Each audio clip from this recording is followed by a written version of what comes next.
우리 옆사람 인사합시다. 예수 잘 믿읍시다.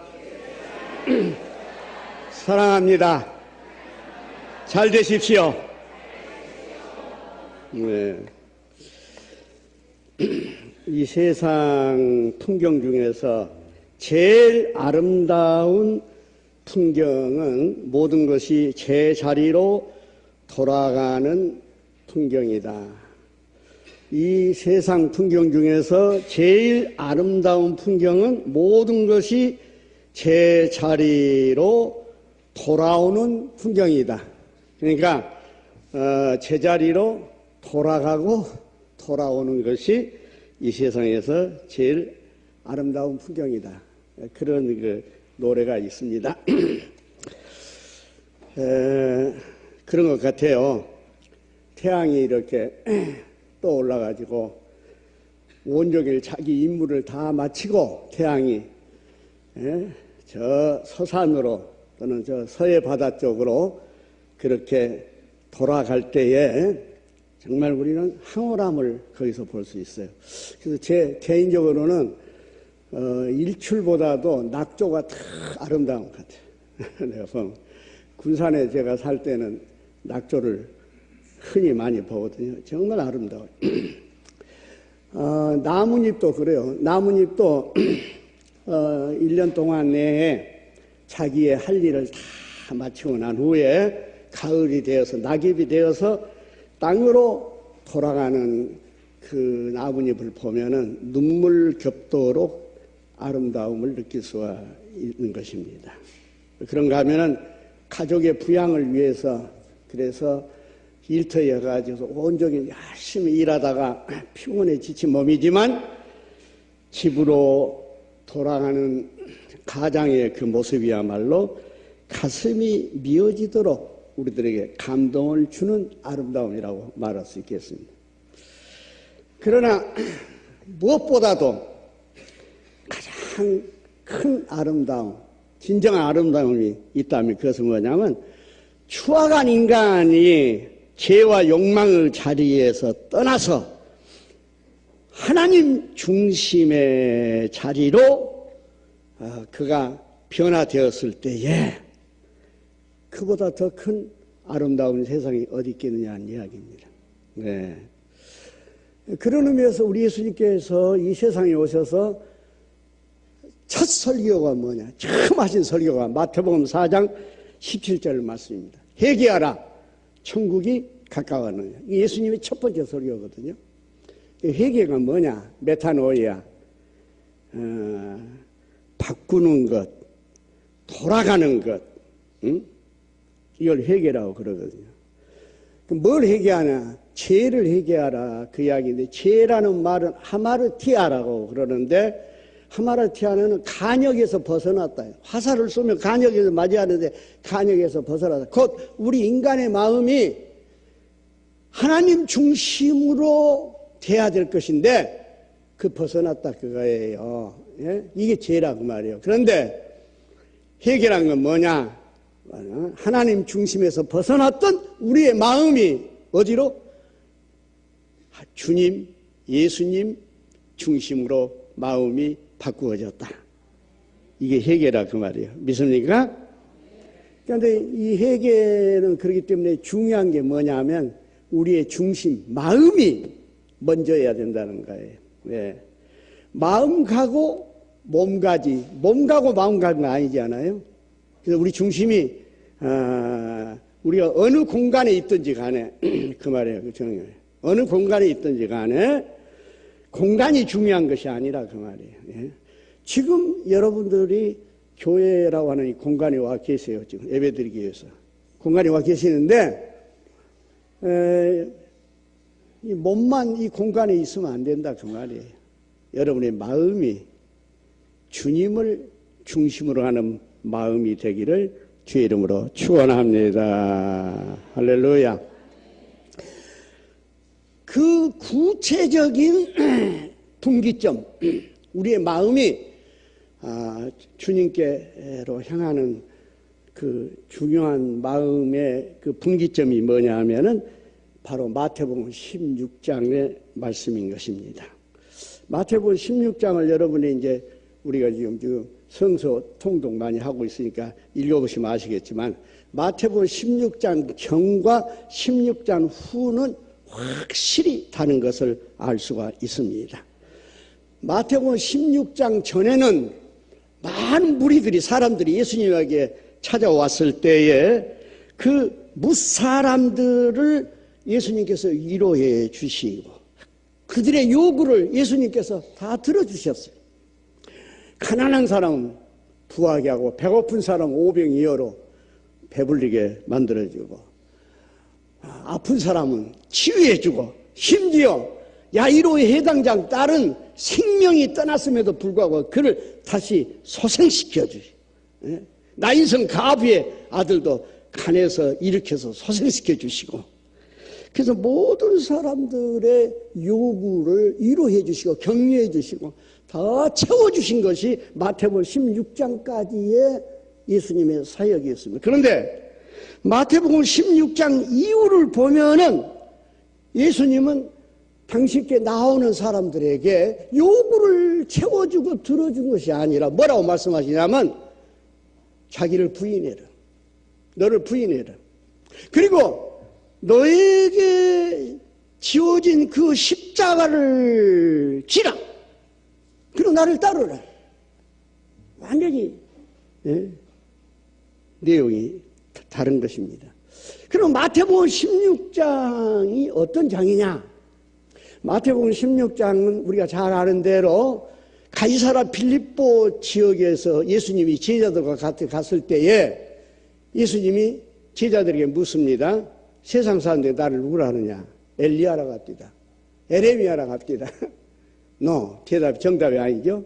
예수님께서 너희들은 나를 누구라 하느냐? 그 중에 베드로가 뭐라 했어요? 주를 그리스도시요 살아계신 하나님의 아들입니다.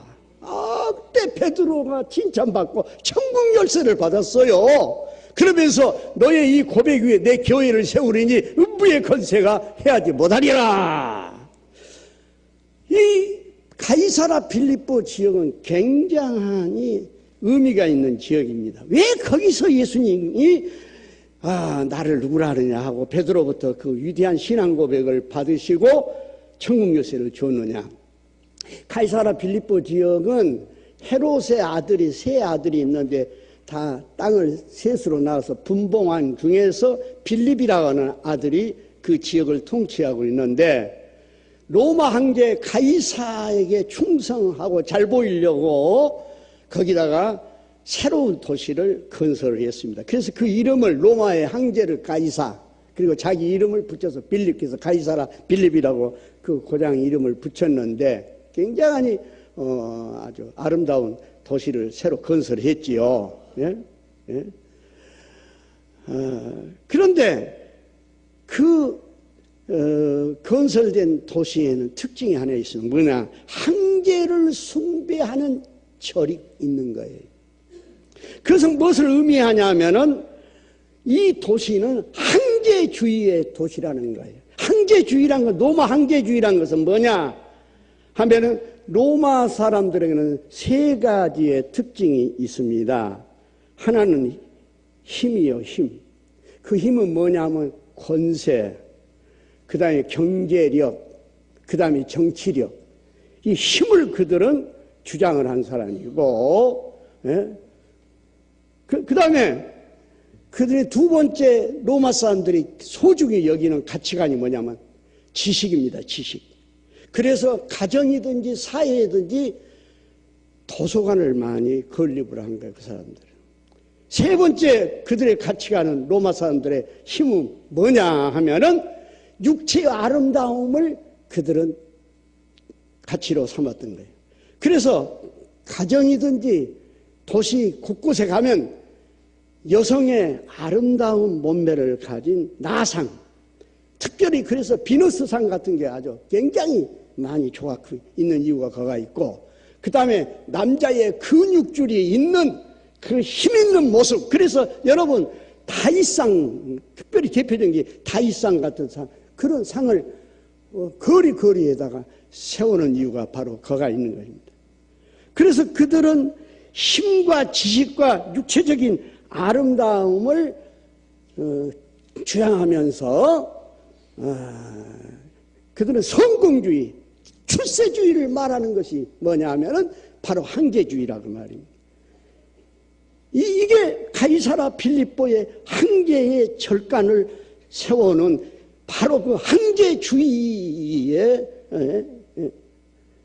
그 고장이 뭐냐면 이스라엘에서 가이사라 빌립보라는 양입니다.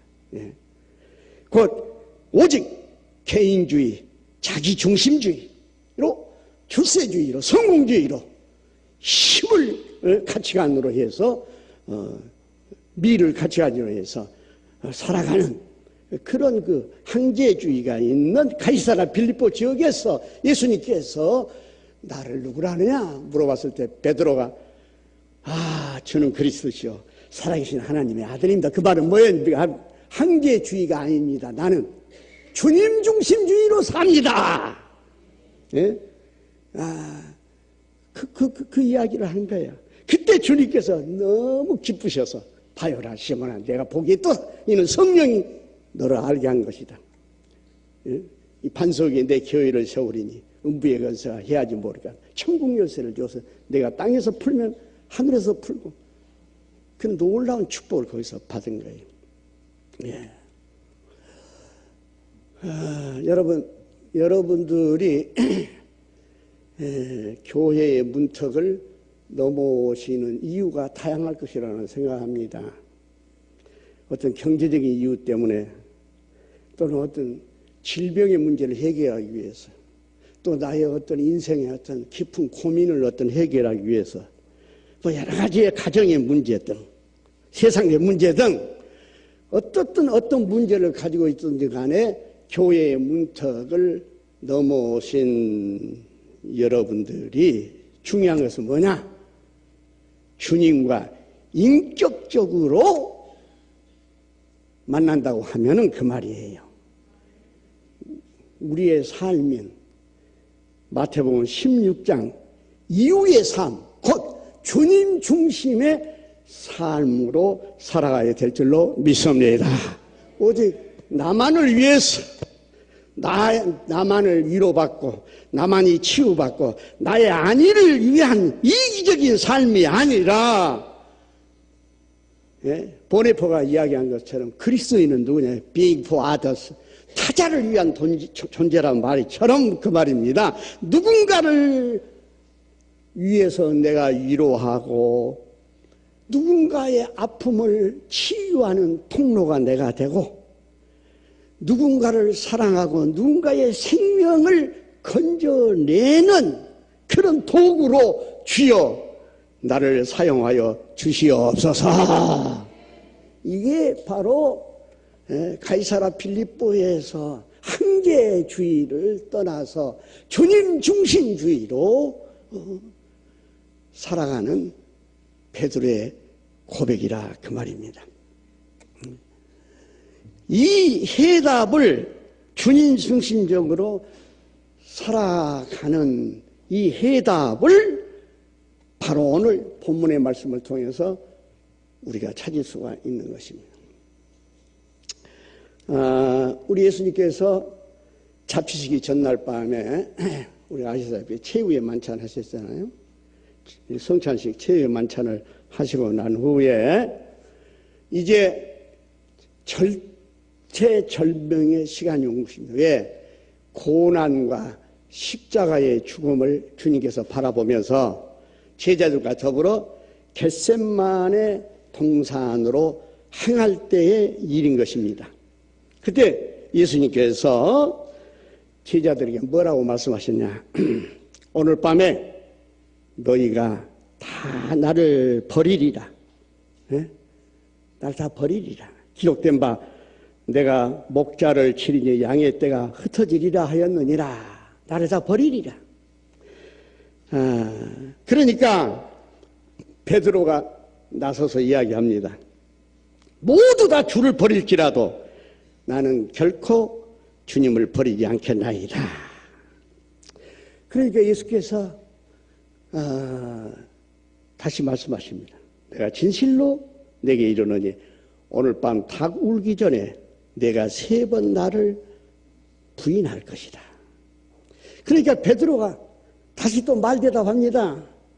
내가 주와 함께 죽을지언정 절대로 주를 부인하지 않겠습니다. 호언장담을 한 것을 볼 수가 있습니다. 대단하죠? 그런데 그 말입니다. 그 베드로의 호언장담했던 그 베드로는 오늘 본문 말씀을 통해서 완전히 부서지고 마는 것입니다. 아까 우리 학생이 좀 잘 읽었는데 예수님이 가야바 법정에 붙들어 갔을 때 베드로가 바깥들에 앉았더니 한 여종이 나와서 이르되 뭐라 했어요? 너도 갈릴리 사람 예수와 함께 있었다 하거늘 베드로가 모든 사람 앞에서 모든 사람 조용히 말한 게 아니에요. 공식적으로 모든 사람들 앞에서 부인하여 이르되 나는 내가 무슨 말을 하는지 알지 못하겠다. 그리고 나서 겁에 질려가지고 깊숙이 들어갔다가 대문이 있는데 앞문으로 다시 나오니까 또 한 사람이 뭐라고 이야기냐면 이 사람은 나사렛 예수와 함께 있었도다 하며 두 번째입니다. 베드로가 72절에 맹세하고 맹세란 것은 유대인들은 하나님 이름으로 맹세합니다. 그냥 안 해요. 그러니까 하나님 이름으로 하나님 앞에 지금 예수님 앞에 맹세하는 거예요. 맹세하고 또 부인하여 이르되 나는 그 사람을 알지 못하더라. 네? 그리고 나서 2번 부인했습니다. 조금 후에 곁에 섰던 사람들이 또 나와서 베드로에게 이르되 너도 진실로 그 도당이라 내 말소리가 너를 표명한다. 왜냐? 베드로는 갈릴리 사람인데 갈릴리 사람들은 후두음이 없습니다. 예?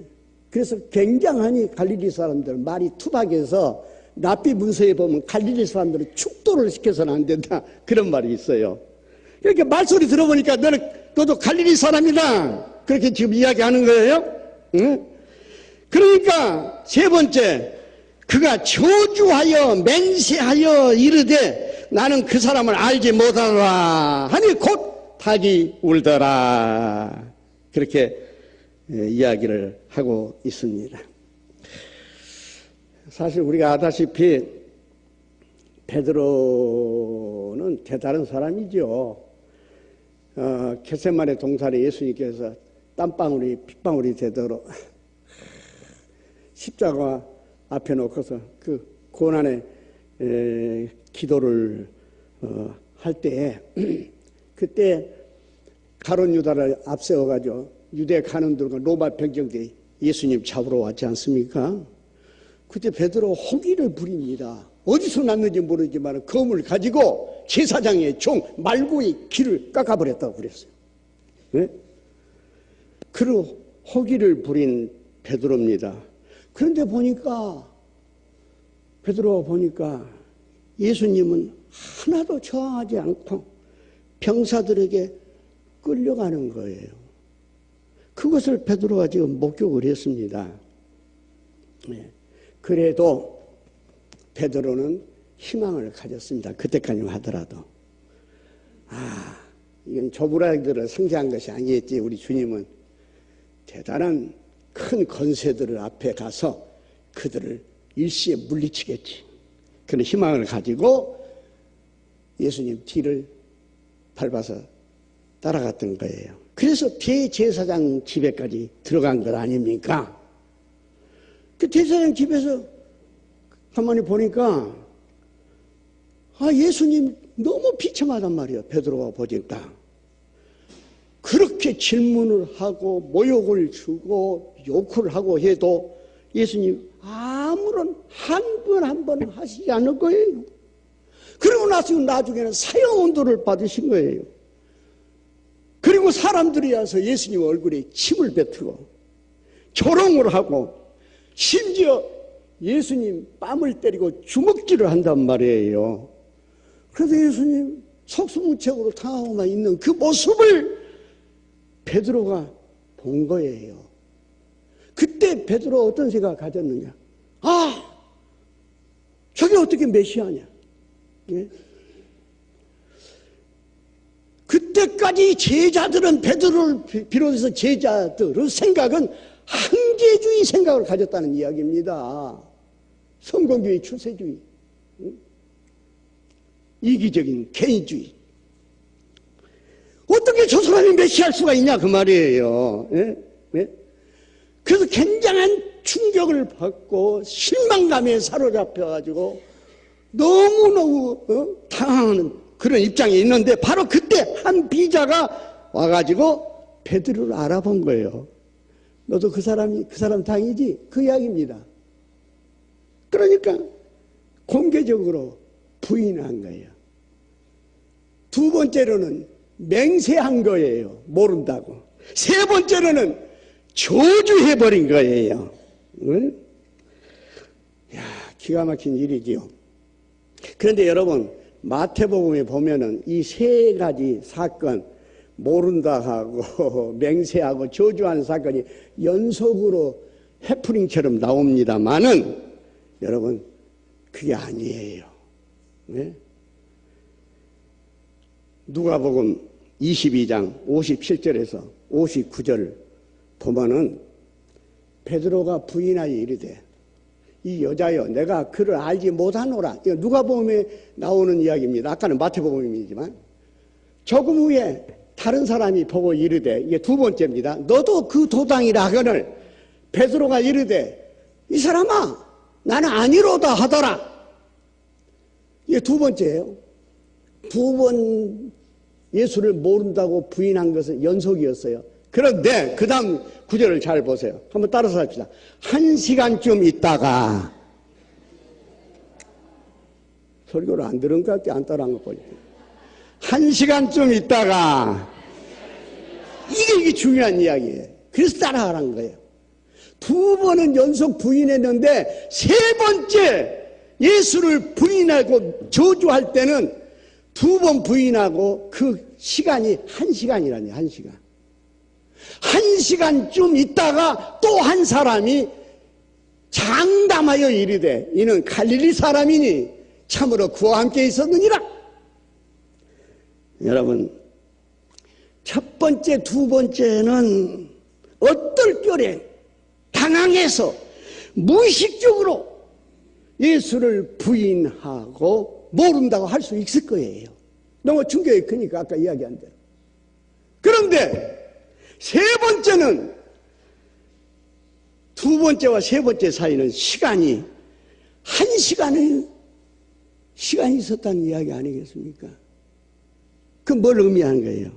세 번째는 베드로가 자기의 의지와 소신을 가지고, 그 말이에요, 1시간 동안 장고 끝에, 예, 정말 저 예수와 메시아인가, 나의 주님인가, 그 의심과 그 회의를 1시간 동안 참고 끝에 베드로가 세 번째로 부인하고 저주했다는 거예요. 이걸 우리가 알아야 돼요.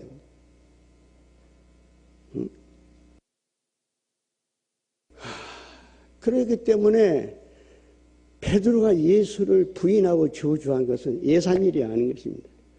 기분에 의해서 한 거 아닙니다. 순간적인 일이 아닙니다. 그의 소신과 의지가 분명한 부인이었습니다. 저주였습니다. 그렇게 세 번째 예수님을 부인하고 저주하고 나니까 닭이 운 거예요. 그러자 오늘 성경은 뭐라고 이야기했습니까? 누가복음 22장 59절에서 62절에 보면은 그렇게 하지 않습니까? 그가 말하자면 밖에 나가서 타구름소리를 듣고 밖에 나가서 심히 가슴을 치고 통곡했다. 그렇게 이야기하는 것입니다. 자, 여기서 우리가 생각해 볼 것이 있습니다. 아까 이야기했잖아요. 세 번째 베드로가 예수를 부인하고 저주한 것은 그의 소신과 의지가 분명했다는 거예요. 1시간 잠고 끝에 한 부인이기 때문에. 그런데 닭울음소리 그 소리를 듣고 그 강팍한 안악한 베드로의 마음이 한순간에 바꿔졌을까요? 예수님 말씀이 네가 닭을 나를 3번 부인하라 그 말씀이 생각났을까요? 아니라 그 말입니다. 네? 그러면 왜 베드로가 가슴을 치고 통곡하고 회개했느냐? 61절에 그 말입니다. 60절에 베드로가 이르되 이 사람이 나는 내가 하는 말을 알지 못하노라. 아직 말하고 있을 때 닭이 곧 3번째 부인하고 저주할 때 닭이 곧 울더라. 닭이 우는 그 순간에 61절에 주께서 돌이켜 베드로를 보셨다고. 주께서 돌이켜 베드로를 보시니, 여러분 예수님은 지금 가야바 법정에서 그 곤욕을 당하고 수치를 당하고 모욕을 당하고 말할 수 없는 괴롭을 지금 당하고 있으면서도 그 등 뒤에서 베드로가 1번, 2번 그리고 긴 시간을 거친 후에 3번째 예수님을 모른다고 부인하고 저주한 이야기를 예수님 다 들으신 거예요. 다 알고 계신 거예요. 이미 예언하셨잖아요. 응?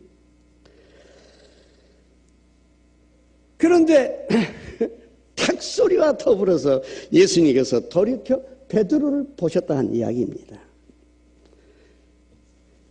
배신당한 주님과 배신자 베드로의 눈과 눈이 순간적으로 마주친 것입니다. 그런데 그때 만약 주님의 시선이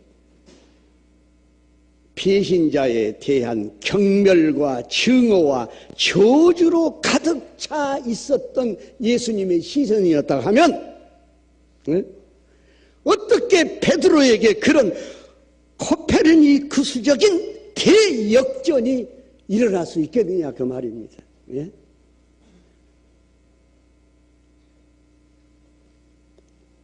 오히려 그런 경멸과 증오와 저주의 눈으로 예수님께서 그 배신자를 보는 눈이었다 하면 베드로가 반발했을 거예요. 내가 지금까지 당신을 위해서 따라다닌 것이 어리석었고 내가 당신을 위해서 따라다녔던 내 청춘을 보상해 주시오. 그런 분노가 올랐을 것이에요. 그런데 주님의 눈은 그런 눈이 아니었다는 이야기입니다. 닭소리와 더불어 주님께서 배신자 베드로를 보는 그 눈은 변함없는 사랑의 호수였습니다. 베드로를 타다시키는커녕 도리어 무언으로 사랑으로 베드로를 한없이 감싸주신 거예요. 그 주님의 사랑의 호수와 같은 눈빛, 정말 감싸주신 사랑의 눈빛. 그 주님의 눈빛과 베드로의 눈이 마주치는 순간 닭 울음소리가 들렸고 네가 닭 울기 전에 나를 3번 부인하리라는 주님의 말씀이 생각이 난 거예요. 예? 자기 목숨을 지키려고 주님의 면전에서 배신했던 자신의 초라한 실상을 베드로가 직시하면서 밖에 나가서 통곡하며 철저한 해결을 한 거예요. 여기서 베드로의 인생이 새로 시작이 된 거예요. 할렐루야. 예. 그래서 베드로가 그 이후로 주를 위해서 살고 마침내 로마 원형 경기장에서 거꾸로 매달은, 예. 어떻게 내 주님이 십자가에서 매달리는데 내가 주님처럼 바르게 매달릴 수 있겠느냐? 나를 거꾸로 매달라. 나는 주님처럼 십자가에 달릴 수 없다 하면서 순교의 제물이 된 거예요. 이것은 바로 누가복음 15장에 있는 우리 하나님의 사랑을 말해주는 탕자의 이야기와도 같습니다. 그래서 하나님의 탕자가 제 갈 길 갔어요. 그래서 허랑방탕에서 다 없애먹고, 그리고 짐승보다 못하게 살았습니다. 돼지가 먹는 지엽 열매로도 배를 채우지 못하고 있을 때, 그때 그가 그 마음의 중심이 공간적으로는 멀리 떨어져 있지만 중심이 자기 아버지께로 간 거예요. 아, 내가 아버지 집에 있으면 얼마나 좋을까. 난 아버지한테 가서 아들은 둘째 치고 종으로라도 나를 맞아주라고 이야기해야겠다. 그때 그 중심이 아버지께로 향한 거 아닙니까? 그 중심이 그렇게 가니까 그가 아버지께 간 거예요. 몸이 따라간 거예요. 그런데 어떻습니까? 아버지가 탕자 돌아왔을 때에 가죽신을 신기고 비단 옷을 입히고 가락지를 띄워주면서 이는 죽었다가 살아났으면 이렇다가 얻은 내 아들이라면서 뭡니까? 송아지 잡아서 잔치를 베풀어 줬지 않습니까? 바로 그 아버지의 사랑에 그 탕자가 새로운 인생이 시작된 거예요. 사랑하는 여러분, 우리가 지금 사순절을 지키고 있습니다. 예? 사순절. 이 사순절에 탕자와 같은 데가 그 말이에요. 예, 주님을 모른다고 저주하고 맹세했던 베드로와 같은 내가 그 말이에요. 정말 주님의 사랑의 눈동자와 마주치고 그 순간 닭울음 소리를 듣고 주님의 말씀이 생각나는 거 말이야. 통곡하고 가슴치는 회개의 운동이 내 안에서 일어나. 우리 교회에서 일어나기를 바랍니다. 예? 회개 운동이 일어나면서 우리 교회도 여러분의 인생도 새로운 시작이 되는 부활의 아침을 맞이하기를 주의 이름으로 축복합니다. 찬송 부르십시오. 돌아옵시다.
기도합시다. 하나님 아버지, 내가 가야바 법정에 서 있는 베드로였습니다. 나는 아버지 재산을 가지고 먼 나라에 가서 허랑방탕했던 탕자였습니다. 그런데 하나님 아버지, 베드로가 주님의 시선과 마주치고 닭울음소리 듣고 말씀이 생각나서 통곡하고 돌아가듯이 탕자가 세상 항제주의, 출세주의, 성공주의로 나아갔다가 마침내 아버지 중심으로 돌아왔듯이 이번 사순절에 우리가 진정으로 주님을 향하여서 우리의 중심이 나아가는 기회가 되도록 축복하여 주시옵소서. 그래서 우리의 교회가, 내 개인이, 우리의 가정이 새로운 시작의 부활의 축복을 맞이하게 하여 주시옵소서.